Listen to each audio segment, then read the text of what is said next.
O som ecoa pelas pedras frias de uma catedral medieval. Um sino imenso, suspenso a dezenas de metros de altura, vibra com força sobrenatural. Seu toque não anuncia apenas a hora da missa ou a aproximação da tempestade.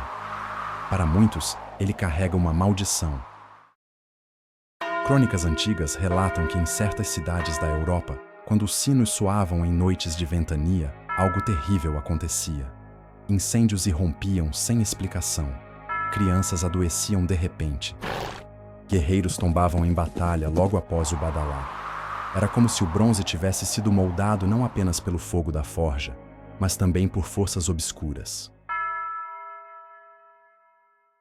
Na Idade Média, acreditava-se que os sinos tinham poder espiritual, afastavam demônios, protegiam vilarejos de relâmpagos e invocavam a bênção de Deus. Mas e se alguns carregassem o contrário? E se, ao invés de proteção, trouxessem desgraça?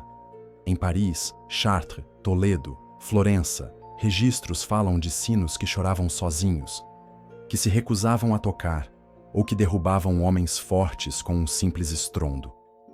Alguns foram enterrados, outros quebrados, mas a lenda permaneceu. Cada sino guarda uma alma. Hoje, séculos depois, ainda resta a pergunta: mito ou realidade? Haveria sinos amaldiçoados que ecoam maldições até o presente?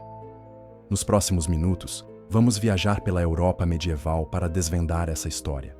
Entre fé, medo e mistério, você ouvirá os segredos mais sombrios dos sinos das catedrais. Na Idade Média, o sino não era apenas um instrumento musical. Ele era a voz da comunidade. Do alto das torres, seu som marcava o ritmo da vida, o nascer do sol, o horário da missa, o toque de recolher, o anúncio de um casamento ou de um funeral. O badalar podia convocar guerreiros para a defesa da cidade ou avisar sobre incêndios e invasões. Era, em essência, o coração pulsante de cada vila e catedral. A igreja atribuía aos sinos um poder sagrado. O ritual de consagração, conhecido como batismo do sino, incluía unção com óleo santo, bênçãos e até a escolha de um padrinho espiritual. O objetivo era dotar o sino de autoridade para afastar tempestades, demônios e pestes. Os fiéis acreditavam que, ao soar, ele perfurava os céus, rasgando as nuvens carregadas de forças malignas. Mas, paradoxalmente, a mesma fé que consagrava também alimentava o medo. Acreditava-se que, se um sino fosse forjado de maneira impura, com metais amaldiçoados ou roubados de armas sangrentas, ele traria desgraça. Em algumas regiões, há registros de sinos feitos a partir do bronze de canhões de guerra. O eco dessas peças era ouvido como um grito de vingança. Cidades como Rouen, Colônia e Salamanca guardam crônicas em que os sinos pareciam agir por conta própria. Em noites de tempestade, vibravam sozinhos, sem mãos humanas. Alguns monges relatavam ouvir lamentos entre os toques, como se o metal tivesse voz. Para uma sociedade profundamente marcada pelo medo do inferno e pela busca de sinais divinos, isso era interpretado como manifestação espiritual direta. O contexto social também potencializava essas crenças. Epidemias devastavam populações, guerras destruíam vilarejos inteiros, e qualquer sinal incomum era visto como mensagem do além. Se um sino rachava no meio de uma missa, era entendido como aviso do juízo de Deus. Se um sineiro caía morto ao puxar a corda, falava-se em maldição. As próprias autoridades eclesiásticas se dividiam. Alguns bispos afirmavam que os sinos eram armas de Deus contra Satanás. Outros admitiam que forças ocultas poderiam se infiltrar no ritual de fundição. Em certos casos, sinos acusados de amaldiçoados foram removidos, enterrados ou até quebrados em pedaços para calar a voz do mal. Além do aspecto religioso, havia também o político. Grandes catedrais competiam entre si pela posse dos maiores sinos, símbolos de prestígio e poder. O custo era altíssimo, e acidentes durante a fundição ou transporte eram comuns. Quando um desastre acontecia, a explicação sobrenatural parecia inevitável. Era a maldição do sino. Assim, no cenário medieval, Esses objetos gigantescos representavam tanto esperança quanto terror. Eles eram ferramentas de fé, mas também portadores de mistério. E foi dessa dualidade que nasceram as lendas dos sinos amaldiçoados. As primeiras histórias de sinos amaldiçoados surgiram em registros do século XII. Uma das mais antigas vem da Normandia, onde monges relataram que o sino da abadia de Saint-Pierre começava a tocar sozinho em noites de lua cheia. O som era descrito como um lamento, um gemido metálico que ecoava pelos campos. Poucos meses depois, uma peste varreu a região e muitos passaram a acreditar que o sino havia anunciado a tragédia. No século XIII, em Toledo, na Espanha, um sino conhecido como Campana de la Misericórdia foi acusado de trazer morte a quem o tocasse. Segundo as crônicas locais, 3 sineiros diferentes caíram mortos em menos de uma década.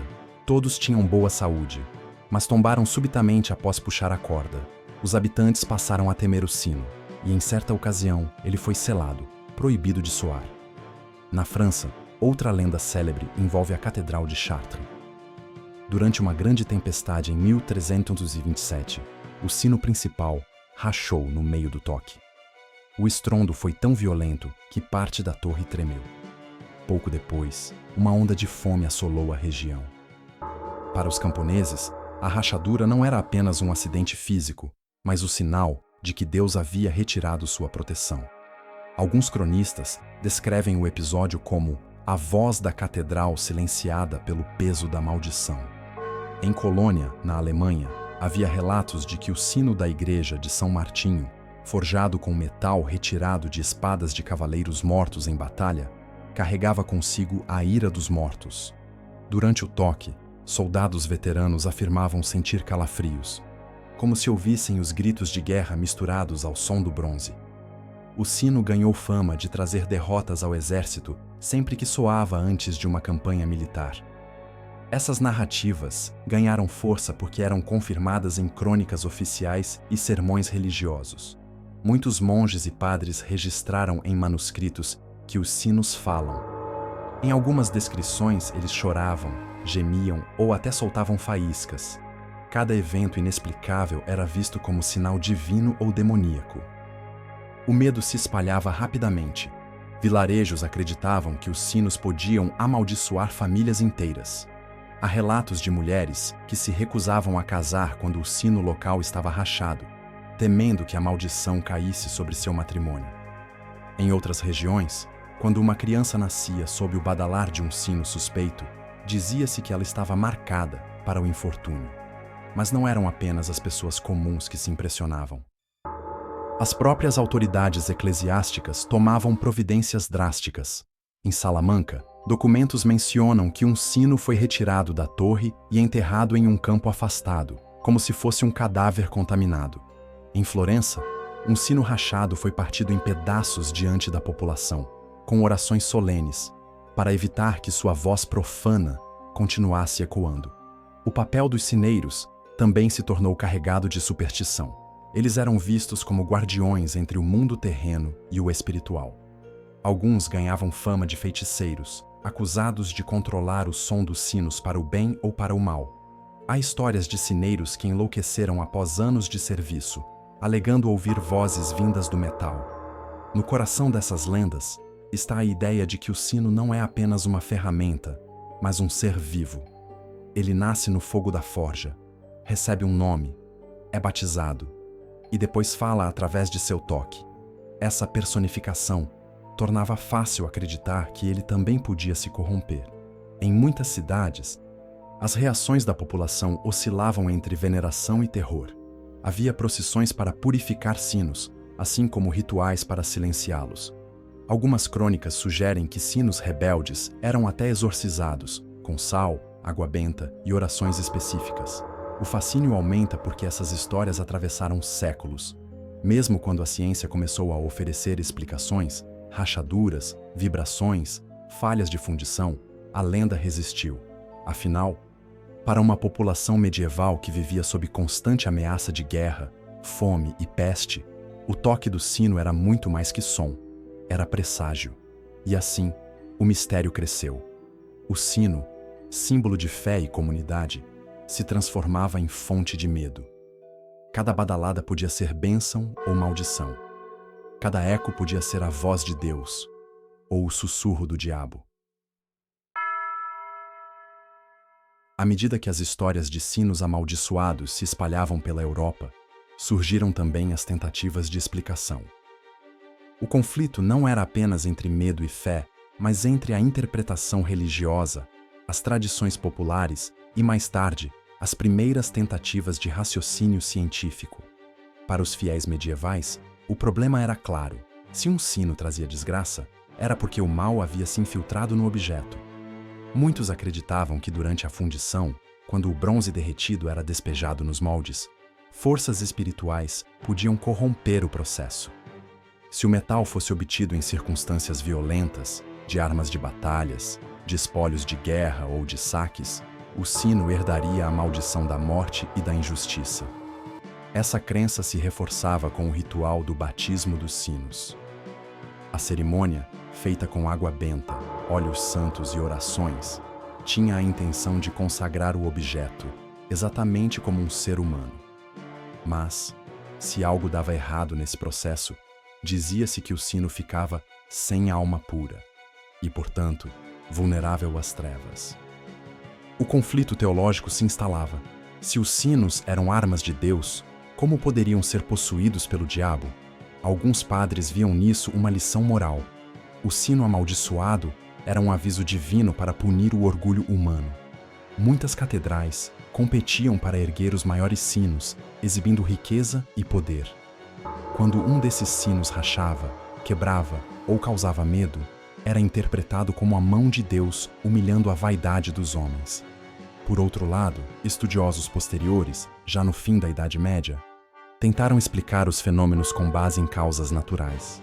O som que parecia sobrenatural poderia vir de rachaduras internas, vibrações estranhas ou da acústica da torre. O fato de sinos tocarem sozinhos podia ser explicado por ventos fortes movimentando o badalo. Até mesmo as mortes repentinas de sineiros podiam ser atribuídas ao esforço físico intenso, quedas ou doenças cardíacas. Mas mesmo essas explicações não silenciavam as lendas. Afinal, como justificar relatos de sinos que choravam, soltavam faíscas ou vibravam em momentos de tragédia iminente? Seriam coincidências? Ou havia algo além da compreensão humana? Entre os cronistas, surgiram hipóteses curiosas.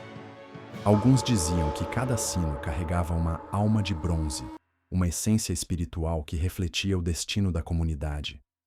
Outros afirmavam que bruxos e hereges podiam lançar feitiços durante a fundição, transformando sinos sagrados em instrumentos de destruição. Os conflitos sociais também reforçavam as interpretações sombrias. Em tempos de peste, quando os sinos dobravam a cada funeral, sua melodia se tornava associada à morte. Para muitos, o próprio som já era um veneno psicológico, espalhando medo e desesperança. Assim, o sino amaldiçoado não precisava agir sozinho. Bastava que as pessoas acreditassem em sua maldição para que o pânico se instalasse.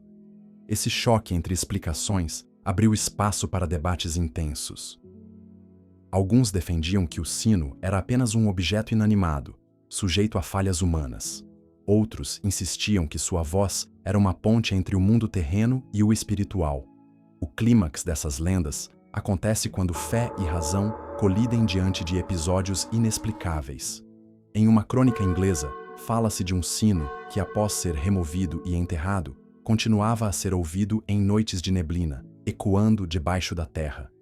Para os fiéis, era prova incontestável da presença sobrenatural. Para os céticos, era apenas o vento transportando sons distantes. Esse impasse nunca foi totalmente resolvido. Os sinos continuaram a soar, a reunir comunidades, a marcar a vida medieval. Mas, em cada toque, permanecia a dúvida. Tratava-se de um chamado sagrado ou de uma maldição ecoando pelos séculos? Quando analisamos as crônicas e lendas dos sinos amaldiçoados, é importante separar o que pertence ao registro histórico do que faz parte da imaginação medieval. Fato: Os sinos eram realmente consagrados com rituais solenes, conhecidos como batismo dos sinos. Documentos da Igreja confirmam que essas cerimônias existiam desde pelo menos o século IX. Eles eram ungidos, abençoados e recebiam nomes, reforçando a ideia de que possuíam identidade espiritual. Fato: há registros em crônicas de cidades como Chartres, Colônia e Toledo mencionando sinos que racharam, caíram ou provocaram acidentes fatais com sineiros. Em alguns casos, autoridades religiosas ordenaram a retirada ou destruição dessas peças. Fato: sinos foram realmente fundidos com metais de guerra.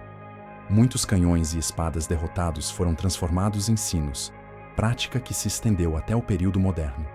Esse detalhe pode explicar a associação simbólica com violência e maldição. Por outro lado, várias descrições de sinos chorando ou tocando sozinhos provavelmente refletem interpretações populares. Sons de vento, vibrações nas torres e falhas de fundição são explicações plausíveis para muitos desses fenômenos. A morte súbita de sineiros pode estar ligada ao esforço físico e às condições insalubres das torres, não a forças sobrenaturais. Ainda assim, o valor simbólico permanece. Na mentalidade medieval, em que pestes e guerras devastavam populações, cada sinal era visto como mensagem divina.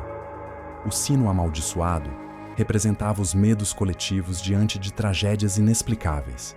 Portanto, podemos dizer, existiram acidentes reais, rituais documentados e medos autênticos. Mas a noção de sinos possuídos ou amaldiçoados pertence mais ao imaginário medieval do que à realidade comprovada.